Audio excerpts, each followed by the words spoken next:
Praise the Lord, my dear brothers and my dear sisters. Today I am going to tell about the place. मेरे प्रिय भाई और बहन, मैं आज आप सभी को ब्लेस के बारे में बताना चाहूँगा। BLESS, bless. What is the means of bliss? I want to explain that bliss. B for body, L for level, E for emotional, S for social relationship, and last S for spiritual.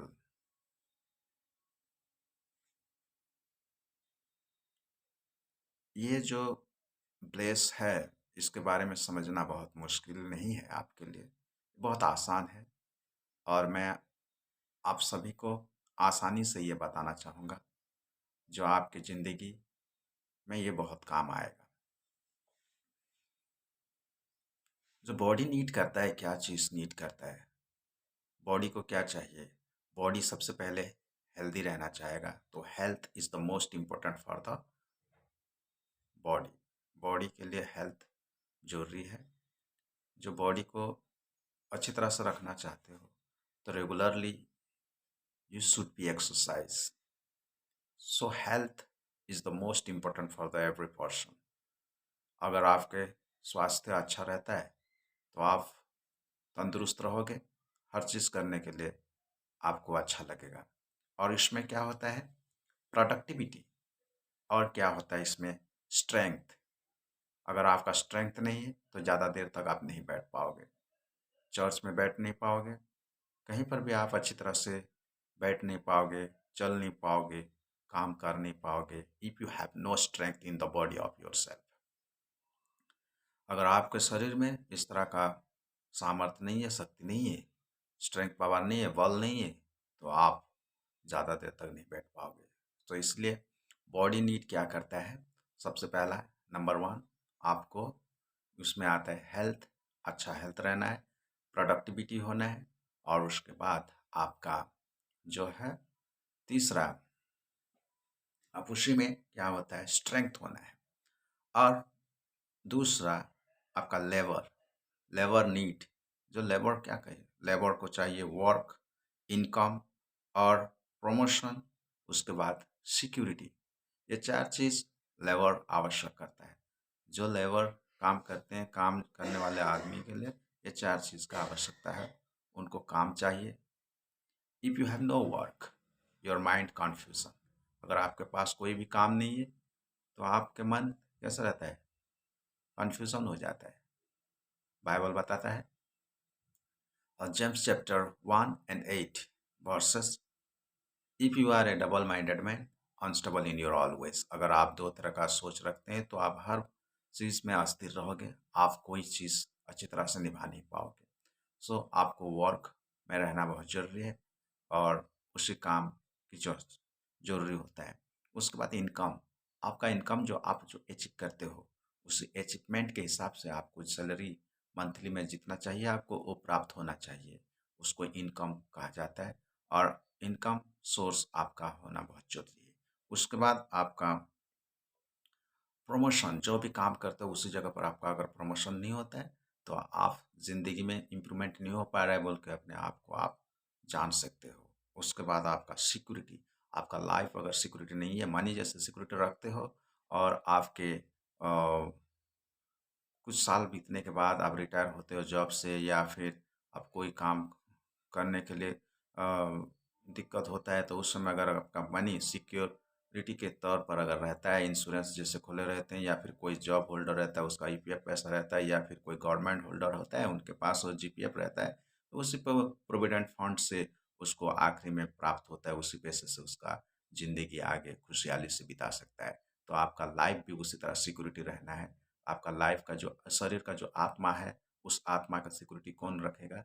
यीशु मसीह रखेंगे। तो यीशु मसीह के पास अगर आपका security रहता है body का spirit, तो आपको कोई डर नहीं रहेगा, कोई भय नहीं रहेगा। मरने के बाद आपका आत्मा उनके पास जाएगा और आप जब यीशु मसीह के दूसरे आगमन में आपको फिर से जीवित होकर उन्हीं के पास जाने के लिए मदद मिलेगा। तीसरा आपका होता है इमोशनल नीड। ये जो इमोशनल नीड होता है, इमोशनल नीड में आपका आएगा जॉय आएगा, पीस आएगा, होप आएगा। तो बाइबल बताता है रिजॉइस ऑलवेज, सर्वदा आनंद करो, हमेशा आनंद में रहो। आनंद रहने के लिए आपको जय की ज़रूरत होता है, जय रहना है। और उसके बाद आपका पीस, लाइफ में अगर आपका पीस नहीं है, शांति नहीं है, यीशु मसीह कहते हैं, यीशु मसीह बोलते हैं कि ହେ ଭାରଗ୍ରସ୍ତ ଲୋକମାନେ ତୁମେମାନେ ମୋ ନିକଟକୁ ଆସ, ମୁଁ ତୁମମାନଙ୍କୁ विश्राम देवी। इस प्रकार ओडिया रे लिखा अछि, जो भार में दबे हुए हैं और यीशु मसीह के पास आए और यीशु मसीह उनको अपना विश्राम देंगे, शांति देंगे। तो उसी का पीस होगा होप। अगर आपका होप है तो आप आगे बढ़ सकते हो।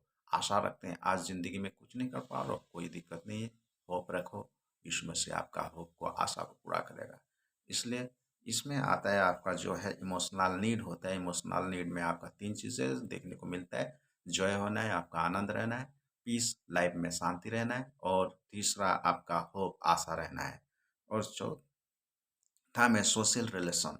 सोशल रिलेशन जो होता है उसमें आता है आपका लव आता है, और उसमें आता है आपका फैमिली आता है, फ्रेंड्स आते हैं। तो इस चीज़ में आपको मैरिज भी आता है। तो ये 4 चीज़ इस जगह पर देखने को मिलता है।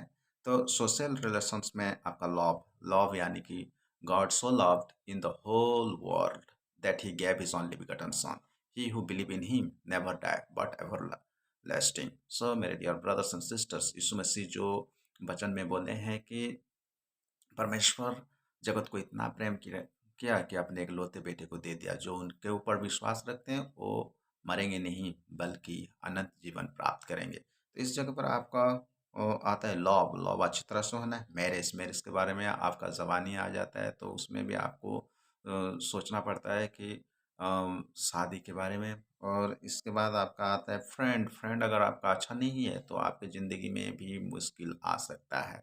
तो इस जगह पर भी आपको फ्रेंड्स अच्छी तरह से होना ज़रूरी है। फैमिली, फैमिली में अगर आप सही तरह से नहीं रहते हो तो यीशु मसीह के जीवन में आने के लिए आपको दिक्कत हो सकता है। उसके बाद आखिरी में जो एस फिर है, तो उसमें स्पिरिचुअल नीड। आपका स्पिरिचुअल नीड क्या होना चाहिए? स्पिरिचुअल नीड में सैल्वेशन आएगा, स्पिरिचुअल नीड में फेथ आएगा, स्पिरिचुअल नीड में ट्रस्ट आएगा। तो इस जगह पर स्पिरिचुअल नीड जो होता है, सैल्वेशन, सैल्वेशन केवल यीशु मसीह दे सकता है। Why did Lord Jesus Christ come in the world? यीशु मसीह जगत में क्यों आए थे? यीशु मसीह इसलिए आए थे because he saved his people from their sin। यीशु मसीह जगत में क्यों आए थे? क्योंकि वो अपने लोगों को उनके पापों से, उनके गुनाहों से छुटकारा देने के लिए आए थे, उनको बचाने के लिए आए थे। तो इस जगह पर आपको सैल्वेशन, सैल्वेशन केवल यीशु मसीह से आता है, because only one Lord, only one God and only one Jesus. Jesus can give you salvation. No anyone in this whole world without Jesus। तो यीशु मसीह के बिना कोई भी इस जगत में नहीं है जो आपको सैल्वेशन दे सके। तो यीशु मसीह ही आपको सैल्वेशन दे सकते हैं। और उसके बाद आपका फैथ, फैथ जो है उनके ऊपर आप विश्वास रखें। यीशु मसीह बोले हैं बार बार कि तुम मुझे विश्वास रखो, विश्वास करो, मेरे ऊपर विश्वास रखो, तुम जो चाहते हो तुमको प्राप्त होगा। और उसके बाद ट्रस्ट, यीशु मसीह के ऊपर हमेशा ट्रस्ट रखो। बाइबल बताता है कि if you abide in me and my word abide in you, what do you need it will be done for you. अगर तुम मेरे साथ रहो, मेरे वचन तुम्हारे साथ रहे, तुम जो चाहो मांगो तुम्हारे लिए वो प्राप्त हो जाएगा। तो आज यहाँ पर हमें ये ब्लेस के बारे में मालूम हुआ कि ब्लेस जो है, बी फॉर क्या होता है, बॉडी, और एल फॉर क्या होता है, लेबर, और ई फॉर इमोशनल, उसके बाद एस फॉर सोशल रिलेशंस, और उसके बाद स्पिरिचुअल। तो ये ब्लेस के बारे में आज हम सबको सीखने को लिए मिला। तो बहुत बहुत धन्यवाद आप सभी को कि आप आने वाले वीडियो में इंतज़ार कीजिए। मैं आपको बहुत सारे चीज़ें बताना चाहूँगा, यीशु मसीह आपको किस तरह से ब्लेस करेंगे। प्रभु आप सभी को आज का ये वचन से आशीष करे। आमीन।